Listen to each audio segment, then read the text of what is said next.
Ciao imbruttiti, è tradizione in Veneto mangiare ma soprattutto fare la soppressa, che infatti prende il nome di soppressa veneta. Oggi tentiamo di spiegarvi cos'è e la differenza tra una soppressa nostrana e una comprata al supermercato. La soppressa non è altro che un salame, stesso tipo di carne, stessa macinatura, che può essere foro 10, foro 8, foro 7, si differenzia solo dal budello che la ricopre, che è molto più grande, quindi essendoci molta più quantità di carne rimane molto più saporito del salame. Un budello artificiale o di vitello, che sarebbe quello originale, ha un gusto molto forte ed è eccezionale. Più grossa e macinata la carne, più saporita rimane la soppressa dentro. Per essere una buona soppressa dovrebbe avere tutte le parti del maiale dentro, nessuna esclusa. Possono arrivare anche a 20 euro al chilo.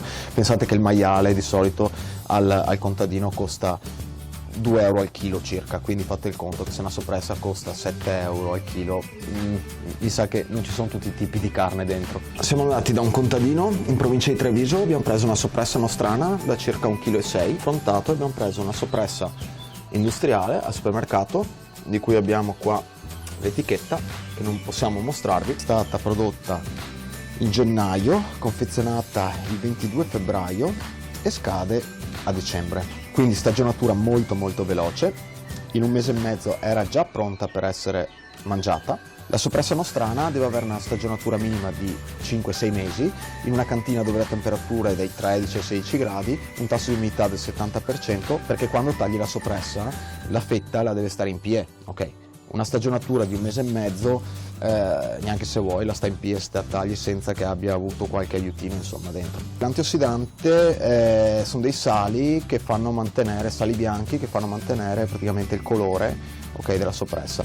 Infatti se tagliamo questa soppressa e la lasciamo fuori, la fetta iniziale terrà sempre lo stesso colore anche se prende aria. Questa soppressa dopo 2-3 giorni comincia a diventare nera e si inscurisce. Cioè, le soppresse industriali si presentano sempre così, con questo strato bianco che c'è. Cos'è questo strato bianco? Questa muffa bianca è proprio la muffa, tra virgolette, artificiale che si crea nella cella di mantenimento quando viene fatta la stagionatura, appunto per far creare la muffa. E qua non vedrete mai la muffa, quella naturale, quella bianca e verdina, insomma. Allora, proviamo a tagliare la soppressa industriale. Vediamo. Insomma, un po' un attimino, comunque dai, si taglia bene, eccola. Allora, questo è come si presenta dentro, un rosso molto vivo, con i pezzi di grasso molto evidenti.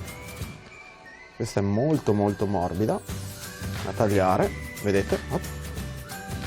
Morbidissima. Vedete che qua invece il colore è molto più chiaro dentro, molto più scuro all'esterno, i pezzi di grasso molto più importanti, ok? Più grasso c'è dentro, più sapore ha la soppressa. Questa è un po' più difficile da premere, questa guardate, guarda, quasi si sgretola dentro, questa rimane tutta bella compatta. Sono due soppresse all'aglio, una con aglio granulare, mentre nella soppressa nostrana l'aglio viene tritato, viene messo nel vino per una notte, viene filtrato il vino con un panno e viene inserita nella soppressa, viene inserito il liquido del vino che sa ormai d'aglio. Questa sa un po' da tutto, veramente eccezionale. Questa sa un po' da niente.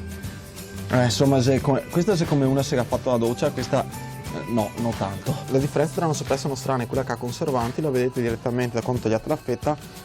Quella nostrana si sgretola, eccola qua, mentre quella con i conservanti resta sempre intera, sembra il cartone.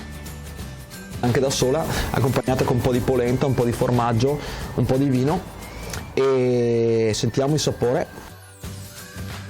Questa che ha un po' più di paura, ma questa becca un po' in bocca anche. È un po' come giocare in Champions League e in terza categoria, insomma. Le donne preferiscono il salame, gli uomini la soppressa, ma è sicuro che lei si innamora sicuro. Non hanno mai provato una roba così. Un consiglio per conservazione che ho imparato da Fiorenzo Ronco: un po' d'olio, ce lo spalmate qua e col coltello in senso opposto chiudete i porri del taglio. E per la conservazione dentro la carta del pane, perché la carta del pane assorbe l'umidità e sente solo il freddo. Vabbè, insomma, vedi voi altri cosa torre e come spendere i vostri skate. Buon appetito! Comunque con idea, non buttatela via se l'avete comprata, anche se ha massa conservanti, vi prendete un pezzo di carta e ste sta in spiaggia, la usate come ventaglio, tanto se spacca mai, anche roba.